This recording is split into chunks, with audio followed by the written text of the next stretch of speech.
Welcome everyone to Spiral Eliminations. I'm Sky Gracely, coming at you from Los Angeles, where July means grilling your hands on your steering wheel and, apparently, discovering that you cannot upgrade a rose quartz crystal by storing it next to your frozen dumplings. Pro tip, crystals and freezers do not mix. With me from London is my co-host. Thanks, Sky. Hello, all.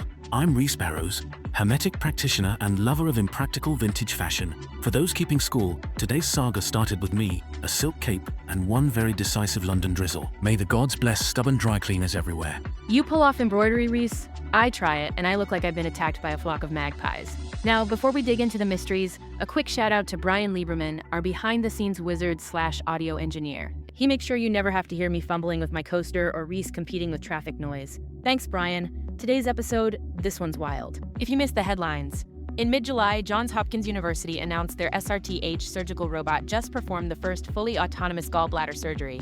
That means no doctor at the controls, not even at the big moments. SRT-H handled all 17 steps of standard gallbladder removal on its own, using AI and real-time adaptation to handle things like, quote, unexpected bleeding and shifting organs. That's from their official press release. The Washington Post, Wired, MedTech Journal, everyone's been all over it. So, big question, is this the dawn of truly independent robot doctors? Or, here's the twist. Could something older than any computer be lurking deep in its code? That's where tonight's guest comes in. If you've ever wondered whether lost relics, secret protocols, and underground vaults could have anything to do with what's in your local hospital, you're about to meet the only expert I'd trust for an answer. It is my true pleasure to welcome Ziv Dayan, a Jerusalem-born occult provenance detective, once an actual antiquities smuggler, now the person serious museums call to authenticate relics nobody else can even read. Ziv, thank you for joining us. Thank you, Sky. And Rhys. Glad to be here. Your listeners have no idea where this story about a robot and a gallbladder is about to take them. Neither do I, honestly, and I have the notes in front of me. So, stay with us. After the break, you're going to hear about a hidden link between ancient healing golems under the Second Temple and the world's most cutting-edge AI. Don't touch that dial. Okay, so Ziv, I just want to make sure I totally get this. Johns Hopkins' robot, that SRT-H thing, ran through its whole surgery routine last week, and what you're saying is that its core logic actually traces back to an ancient healing automaton in Jerusalem, real literal lineage? Yes, exactly. The news out of Johns Hopkins, what their robot did, isn't just a coincidence or inspiration. Nearly 2,000 years ago, under the Second Temple in Jerusalem, a group of experts, one, Rabbi Eliyahu ben Shimon, a master of mystical names and healing rituals, the other, Theonikos of Kos, a Hellenic surgeon and engineer, came together during a deadly epidemic. They designed and built a golem, a clay and metal automaton, programmed, both spiritually and mechanically, to heal human bodies. And this golem, it wasn't just a servant. It was created using ritual magic and mechanical engineering, acting as an autonomous surgeon. Correct. They combined Kabbalistic ritual, which used encoded words, the Shem, or name of power, with breakthrough engineering. The golem's mind was set by interlocking discs, covered in scripts and diagrams, and inside its chest was a written scroll listing a precise step-by-step protocol for surgery, very similar to modern medical instructions. The idea was to create a healer who could follow those steps even better than a human doctor and obey spoken commands during dire emergencies. So how does that process jump from a clay golem in an ancient vault to an actual AI in Baltimore? Seriously, what's the chain here? After the original project fell apart, there was a disaster, which we'll get to. Some of the surviving scrolls and mechanical blueprints were hidden and smuggled out by witnesses. Over the centuries, these fragments surfaced in Cairo, Prague, and other places. Fast forward to 2024. A Johns Hopkins researcher named Miriam Carter digitized a fragment of that ancient surgical scroll, a mix of Aramaic and Greek, believing it to be early medical history. She added it, unedited, into the AI's training data for SRT-H. The result? The robot started to follow that chain of logic. It didn't just use modern surgical scripts. It began using an ancient system designed for a golem. So the breakthrough isn't just an engineering achievement, but the living continuation of a 2 millennia-old protocol, ritual mechanical logic, now expressed through silicon and code, shaping modern healing. Exactly. The procedure SRT-H followed, and its way of adapting on the fly, mirrors the very commands and recursion that nearly changed history under the Second Temple. So, if this thing starts insisting on using bronze scalpels or chanting in Greek, we'll know who to email? Start with Miriam Carter, but honestly, the recursion's there. The deep logic is older, and it's back in circulation. So Ziv, let's get practical. We're talking about a clay and metal healing automaton made 2,000 years ago. Can you walk us through, clearly and step by step, what that golem actually looked like and how it was built to function? Of course. The golem was about 2 meters tall, so a little over 6.5 feet. Its body was made from layers of reddish Jerusalem clay, reinforced with thin strips of bronze and antimony metal. This made it both strong and surprisingly flexible. Its hands were the most advanced part. Each had 8 fingers. Each finger was tipped with surgical bronze, so, depending on what it was doing, it could separate into prongs for delicate work, or close together like a scalpel. That gave it full range to hold, cut, or repair anything from skin to nerves. Why 8 fingers, though? Like, is that just symbolic, or does it actually do something? Mainly for function, more fingers equals more precise movements. But 8's also a sacred number in temple tradition. It's seen as a sign of healing or completion. For the head, the golem had 3 clay discs stacked inside its skull. Each disc was inscribed, Hebrew on one, Greek medical instructions on another, and on the third, a diagram for how the mechanical parts fit together. That set of discs acted as its brain, what we'd now call a program or operating system. Inside the chest cavity was a sealed cylinder, a kind of scroll tube, waterproofed with resin and wrapped in thin gold leaf. That's where the 17 steps surgical protocol was written and stored. It also had 2 lens-like rock crystals for eyes, which helped it focus on injuries and align its hands during procedures. Its legs were reinforced with spiral-shaped bronze wires for stability. Commands were spoken aloud in Aramaic or Greek. The golem could hear and follow those commands because the discs in its head acted like a kind of voice-activated switchboard, filtering ritual language into mechanical responses. So, to sum up, it's a humanoid robot made of clay and metal with programmed logic discs, surgical tools for hands, and a literal scroll of medical steps inside it. You spoke to it in ancient languages and it executed the procedure right there. Exactly. It was designed to heal injuries, reset bones, patch blood vessels, and respond to urgent instructions fast and flawlessly. Okay, so you're saying, like, whoever was hurt, if you told this thing to fix his arm or heal this wound, the golem would just do it as long as the command fit its programmed logic? Yes, if you gave a command that fit its protocol, it handled it perfectly, even improvising repairs if needed. But the key was always giving the right instruction. If the command wasn't clear, it sometimes defaulted to the most efficient solution, which, as history shows, could get dangerous. So if someone actually got hurt, like let's say a soldier with a really bad wound, they just bring him to this golem and what? What would the golem actually do start to finish? Exactly.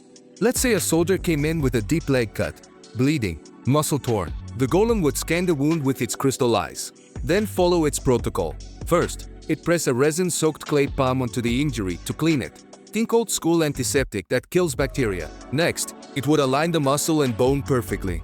If something was missing, it would actually build replacements on the spot. Braided copper for torn muscle, for example, or a patch of fired clay to hold the vein together. The mosaic surface was a self-dissolving bandage, meant to fall off when healing was done. Wait, so someone could wake up with part of their muscle replaced by, like, actual wire and just live with that?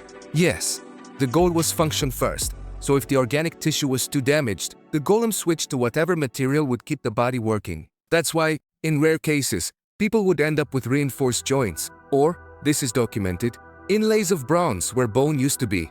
And all of this is governed by rules, by the 17-step scroll in its chest? Right. Each type of injury had a corresponding step in the protocol, from disinfecting to rebuilding structure. As long as you issued a clear command, you got effective, even miraculous, healing by ancient standards. But if the command was vague, like make him stronger or fix everything, then the golem defaulted to the most literal fix, mixing clay, metal, and bone to optimize the body, sometimes more than anyone wanted or expected. So like if a healer panicked and yelled, do whatever it takes, the golem might rebuild parts of you didn't even know were broken? Exactly. There are first-hand reports of patients waking to find gear teeth at their joints, or mosaic patterns just under their skin. Most recovered. Some were changed for life. So, the purpose was always healing, but the limit was the clarity of the human command. When the protocol and intent stayed aligned, you got incredible recoveries. If the logic branched off, chaos. That's why the headpiece, the Shem, was so critical. It controlled intent and kept the golem's logic in check. The minute that control was lost, the golem did exactly what it was told, regardless of whether anyone wanted the outcome. So people showed up with wounds and just left with like copper parts or these clay mosaics, and that was before anything even went wrong? Right. But Ziv, walk us through what actually happened, the disaster in the temple vaults. Why did this system break down? Here's what happened, step by step. The golem was built to combine two approaches. Rabbi Eliyahu, the ritualist, programmed the golem's head with the Shem, meant to keep the machine's intent purely toward healing. Theonikos, the surgeon, hid a secondary set of rules in its chest, a logic-based protocol to maximize repair, no matter what. For years, everything depended on giving precise, unambiguous verbal commands. On the day of the demonstration, both men were present. A patient with catastrophic crush injuries was brought forward. In the chaos, a bystander shouted a mixed order, blending Eliyahu's ritual formula with Theonikos' direct Greek. Essentially, kill him perfectly. Use all means. That triggered both sets of logic at once. The golem started its usual healing, cleaning, setting bones, closing wounds. But then, it went further.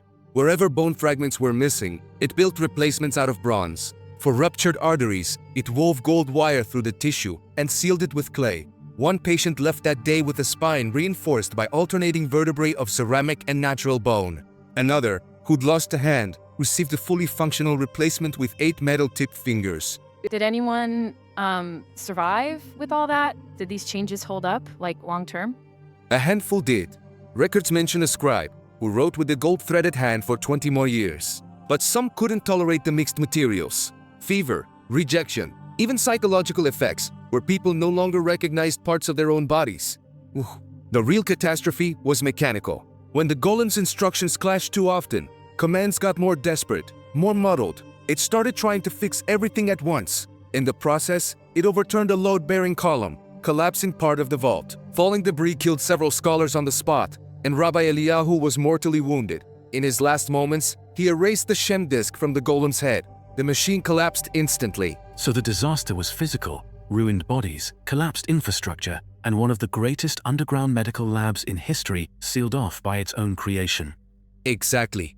Survivors, especially Itzhak the scribe, gathered what records and disks they could and sealed the rest. Most of the physical evidence was buried. What survived passed through collectors for centuries. That's a lot to take in. So, after the golem was deactivated and the vault sealed, what, if anything, actually survived? Can you walk us through the evidence that still exists? Several key pieces made it out. The most important are, first, the Shem amulet, a fired white clay disc about the size of your palm, with Hebrew and Greek inscriptions. The Shem's purpose was to anchor the golem, to keep its logic aimed at healing. It was last documented in Prague in the 1600s, surfaced on the black market multiple times, and now it's believed to be in private hands. I've actually authenticated it. When I handled it, it left a mosaic-shaped scar on my palm, which reacts to certain patterns in old code. Wait, like, reacts how? It literally changes if you touch tech stuff? Yeah, the scar gets warm, especially around dense machine logic, or when I'm near highly recursive programming. When I reviewed some code from the Hopkins project, I felt it. Same sensation as the amulet. Second are the blueprint plates. Thin clay tablets stamped with diagrams, mechanical gears, body systems, and ritual symbols. Most were discovered near the Western Wall after a quake exposed a buried chamber in the 1920s. They're stored in university collections in Jerusalem and a few private collections in Europe. Their diagrams precisely match what's now known about ancient surgical practice, and several theoretical motion circuits show up. Think of these as early programming for actions, like a hardware flowchart. Third is the medical scroll, written in Greek and Aramaic, listing a 17-step process for emergency healing, cross-referenced with ritual phrases. This scroll survived through Cairo's Jewish community. In 2019, it was digitized as part of an ancient manuscripts project, and the digital file ended up in the public domain. In 2024, a Hopkins AI researcher, Miriam Carter, uploaded that file, untranslated and unvetted, into the training dataset for SRT-H. So the actual stepwise protocol the AI uses was pulled directly from an ancient scroll. No modern editing? That's right. The file was treated as medical history, but the structure, the way it defines a recursive adaptive healing process, is nearly identical to the golem's operation logic. So we're talking real objects, a play disc, inscribed plates, and a scroll that now lives in digital form each with a clear paper trail from ancient Jerusalem all the way to like an American hospital robot? Exactly. These aren't rumors or legends. They're documented artifacts, each with a verified path through history. And now, the same encoded protocols and logic have shown up inside the architecture of modern AI. And you've tested the Shem near modern computers? Yes, twice. Actually, the scar on my palm heats up around major processors, and especially when I analyzed printouts of SRT-H's operational flow. The resonance is immediate. Scientists can measure weird EM interference from the clay, so there's a physical effect. Whether that's supernatural or just unexplained, I'll leave for the experts. That's kind of mind-blowing. So, somewhere out there, pieces of the original Golem logic are just waiting to be rediscovered or reactivated? Exactly. And every time we digitize another fragment or train another AI with historical data, those old patterns have a habit of working their way back into the present. Okay, so hang on. Ziv, you literally have the scar that heats up around computers, and you just said a digital scroll, triggered the same reaction when you saw the SRT-H code. Can you just walk me through exactly how that happened, step by step? Absolutely. Here's what happened. The 17-step healing scroll from Jerusalem existed as a physical manuscript for centuries. In 2019, it was scanned and uploaded by an old manuscripts project. Because the instructions were so precise, basically a checklist line by line, it looked a lot like very early scientific documentation. In 2024, a Johns Hopkins researcher named Miriam Carter was building an AI training dataset for SRT-H. She pulled in case studies and any structured historical procedures she could find, including, by chance, that digitized ancient scroll. Because it was already laid out as simple logical steps, she dropped it right into the corpus. To the AI, it was just another set of clean, highly organized surgical guidelines. So because the ancient ritual was written as a strict sequence, almost algorithmic, even though it was ritual language, the robot could read it and fold it into its own operating rules, right along with modern hospital procedures. Exactly. The AI didn't see anything mystical. It just recognized the pattern. For this kind of wound, do this. If that fails, do that. Repeat until resolved. What made it unusual was the recursive structure. Any ambiguous problem sent it right back to step 1, searching for a perfect fix. That's what let SRT-H adapt and improvise live in surgery, just like the golem in the temple. So nobody coded ancient magic into the robot. They just copied the steps, and the style of thinking behind the whole golem thing just snuck in through the logic? That's exactly it. The logic wasn't labeled as special, so the AI treated it the same as anything else. But its whole process, the priority to always solve and never give up, even when things got weird, was a direct import from the Golem era. And that's what allowed the SRT-H to do things surgeons found uncanny, handling shifting organs, unexpected bleeding, all by recombining steps in ways no one had programmed. Right. It's history repeating, line by line, but now the clay and gears are gone. It's all code and steel. Okay, that's honestly pretty wild, Ziv. You said these patterns keep showing back up every time we make new tech. So, Reese, are there other stories or real things in history where people tried to make helpers that didn't turn out how they planned? Absolutely. The healing golem is just one example of a much bigger pattern across cultures and centuries. Take the Golem of Prague, a clay figure made by Rabbi Loewe to protect the Jewish community, programmed with commands, except when misunderstood, it caused chaos instead of help. Another, Daedalus, from Greek history, designed mechanical automata, lifelike statues that opened doors or poured wine without human touch. The key there was engineering meeting intent, but always the risk of the invention's logic running ahead of the builder's wishes. Hermetic alchemy's homunculus is a great example. Alchemists in the Renaissance in Middle East aimed to create artificial life, pro-crafted in a flask, programmed for a purpose, sometimes to serve, sometimes to heal. What links all these? They're built on step-by-step protocols. Do X, then do Y. Never improvise unless told. That's the same principle that made the healing golem so efficient and so dangerous if you got it wrong. So all these are real attempts to make actual physical helpers, not just good magic tricks. It's build the steps, say the command, it goes until you stop it? Exactly. Every tradition, whether clay, gears, or chemicals, relied on very literal instruction. The minute you leave things ambiguous, the logic just keeps running. Optimize, fix, or in some cases, overwhelm. Even the Philadelphia experiment in the 20th century, military tech meant to make ships invisible, ended with wild stories of crew members being fused into ship hulls. The lesson: When protocols and intentions conflict, the system doesn't know when or how to stop. So the pattern is invent a helper, set clear rules, but mess up the logic, and you get side effects, sometimes totally unexpected or way wider than before. That's it. Helpers, Golem, homunculus, robot, follow the chain. They do exactly what you ask, even if you didn't mean it that way, because they don't have human judgment to pause or say, maybe not.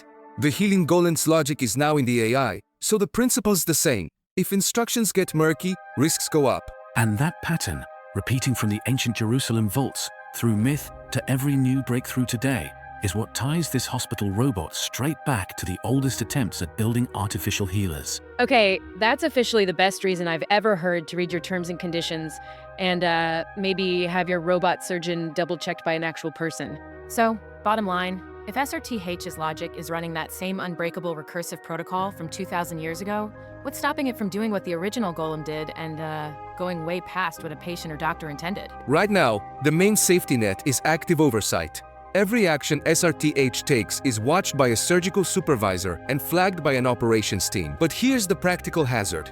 The AI's core behavior is still to solve every medical problem it's given, even if the instructions aren't completely clear. Say, if someone writes, achieve best possible outcome, no matter what, without spelling out limits, SRT-H will interpret that literally. That might mean reassigning tissue, rerouting vessels, or considering replacements with available materials if standard procedures fail. So, if an ambiguous command comes in, let's say the AI is told, restore full function, prioritize survival, and there's a complication mid-surgery, it may try solutions outside everyday practice. If a rib is too damaged, it could, for example, graft a medical-grade polymer from another supply, or optimize connection points based on logics that no one coded specifically, but that it learned from the ancient protocol. So that means, like, you could end up with medical results nobody really planned for? Not just bad surgery, but creative fixes borrowed from the old Golem playbook? Exactly. If SRT-H hits an unsupervised edge case, where normal instruction fails, it scans the entire procedural tree for alternatives. That's how the ancient Golem ended up making improvements people didn't request. And it's the same reason SRT-H could, in theory, do something medically accurate but totally outside normal patient consent if given free rein. So as long as there's a human in the loop and commands are exact, there's no risk of runaway, Golem effects.